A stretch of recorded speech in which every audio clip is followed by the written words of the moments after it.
Welcome all. Welcome to move study. जैसे कि आपको पता है हम लोग क्लास 7 की फिजिक्स को कवर कर रहे हैं, जिसके ऑलरेडी 4 वीडियोस हमने अपने चैनल पे अपलोड कर दिए हैं। क्लास 7 की फिजिक्स है जिसका चैप्टर 1 मेजरमेंट, उस पर डिस्कशन चल रहा है। एरिया और वॉल्यूम हम ऑलरेडी डिस्कस कर चुके हैं, 2 टॉपिक। आज हम लोग इसका थर्ड टॉपिक है जो कि डेंसिटी, उसके बारे में डिस्कशन करेंगे।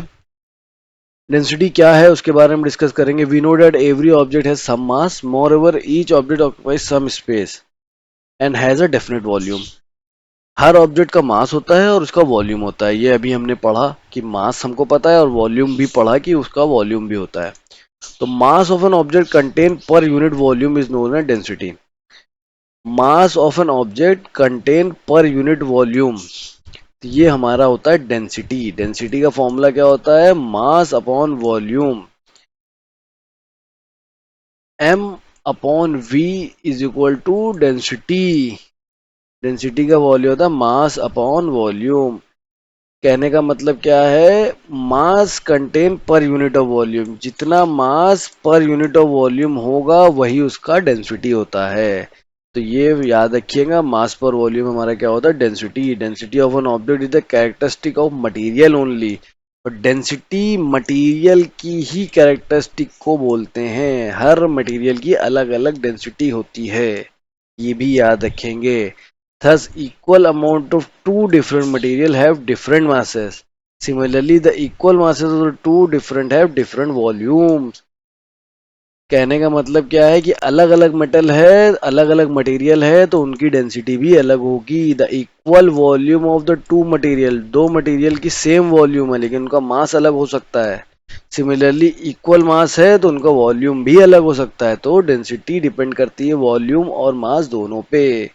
मास के डायरेक्टली प्रोपोर्शनल है, मास बढ़ेगा तो डेंसिटी बढ़ेगी, वॉल्यूम घटेगा तो डेंसिटी बढ़ेगी। इनवर्सली प्रोपोर्शनल है। तो डेंसिटी आपकी क्या होती है? Mass upon volume. और ये मटेरियल के ऊपर डिपेंड करती है। Two equal volume of different object have equal masses, और equal volume of different object have equal volume? No, not at all. Equal volumes और different object have different masses. कहने का मतलब क्या है, ये आप पढ़ेंगे खुद से और कमेंट बॉक्स में बताएंगे मेरे को अगर आपको समझ में आया। जो ये यही पॉइंट है जो मैंने यहाँ पे बताया कि मास पे डिपेंड करती है डेंसिटी, वॉल्यूम पे डिपेंड करती है डेंसिटी। सेम मास है, जरूरी नहीं है कि उनकी डेंसिटी भी सेम हो सकता है उनकी वॉल्यूम अलग हो। सेम वॉल्यूम में जरूरी नहीं है उनकी डेंसिटी सेम हो सकता है उनका मास अलग हो। तो activity 6, aim to show that equal volume of two different liquid have different masses. अब इसमें हम लोग क्या शो करेंगे? इसमें हम यही शो करेंगे कि इक्वल वॉल्यूम है टू लिक्विड्स की, लेकिन उनका मास अलग अलग है। तो हमको क्या चाहिए इसमें? Two identical beaker. सबसे पहले तो हमको चाहिए दो बीकर, पानी और तेल। एक बीकर में पानी भरेंगे और एक बीकर में भरेंगे केरोसिन ऑयल। और एक वेइंग स्केल यानी बीम बैलेंस चाहिए।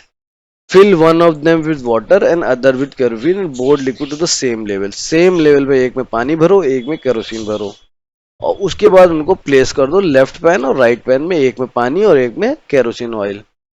अब ऑब्जर्वेशन क्या है? You will observe that the beam is tilted toward on the side of the beaker filled with water. अब जिधर पानी है उधर की तरफ वो झुक रहा है। It shows that the equal volume, the mass of water is more than the mass of kerosene. क्यों ऐसा हो रहा है? वॉल्यूम इक्वल है लेकिन पानी का जो मास है ना वो उससे ज्यादा है केरोसिन से, इसलिए वो उधर गिर रहा है। तो इससे हमको क्या समझ में आता है? That equal volume of different objects have different mass. अगर इक्वल वॉल्यूम है तो जरूरी नहीं है उनका मास सेम होगा। इससे हमको ये पता चलता है ऑब्जेक्ट अलग अलग हैं और वॉल्यूम सेम है तो उनका मास भी डिफरेंट होगा। Activity 7, to show that the equal mass. अब मास इक्वल कर दिया, टू डिफरेंट सॉलिड है, डिफरेंट सॉलिड ले लिया और उनका मास हमने इक्वल रखा। अब हमको क्या चेक करना है कि उनकी वॉल्यूम डिफर करेगी। सबसे पहले हमने क्या करा? सेम तरीका, एक वेइंग स्केल ले लिया, एक में हमने क्या करा? राइस ग्रेन डाले और एक में स्टैंडर्ड वेट डाला।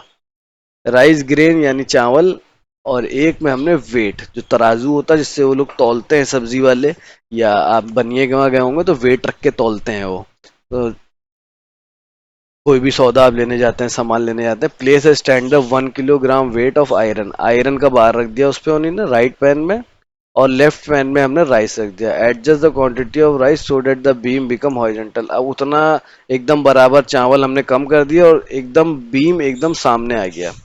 The mass of the rice taken is also 1 ग्राम, अब ये भी 1 kg का हो गया और ये भी 1 kg का हो गया।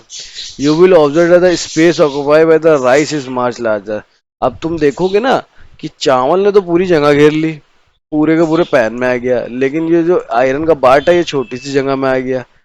तो ये क्या है, density. And the larger space occupied by the standard weight, it shows that the equal masses of rice have different volume. इसकी वॉल्यूम बहुत कम है, छोटी सी वॉल्यूम है, लेकिन ये कितना है, 1 किलो का है।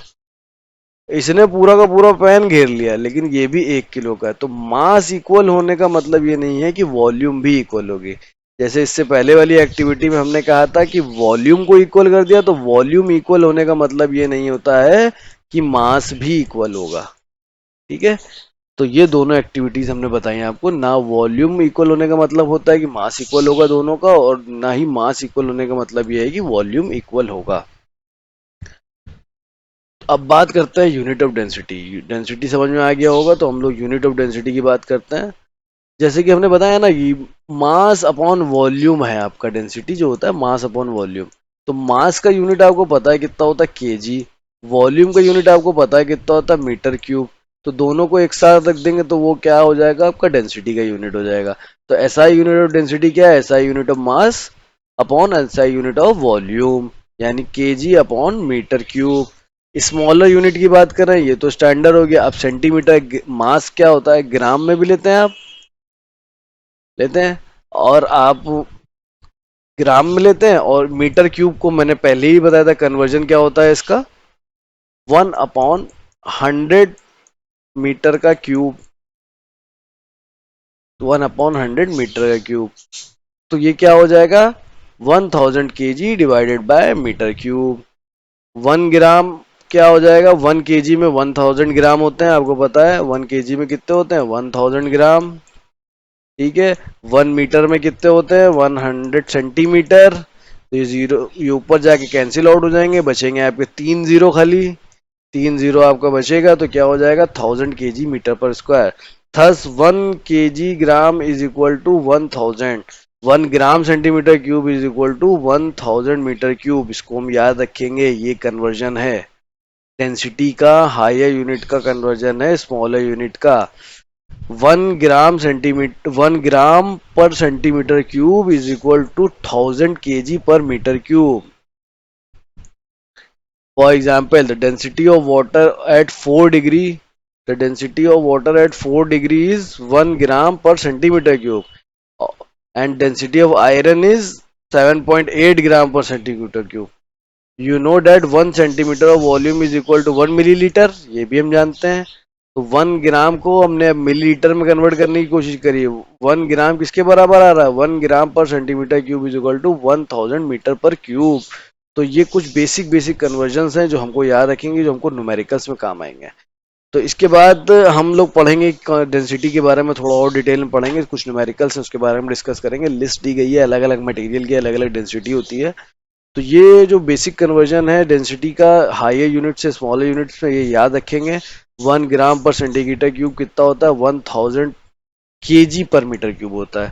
पानी 4 डिग्री पे कितना होता है, 1 ग्राम पर सेंटीमीटर क्यूब, यानी 1000 kg per metre. And density of iron कितनी होती है, 7.8 ग्राम और 7800 kg पर मीटर क्यूब।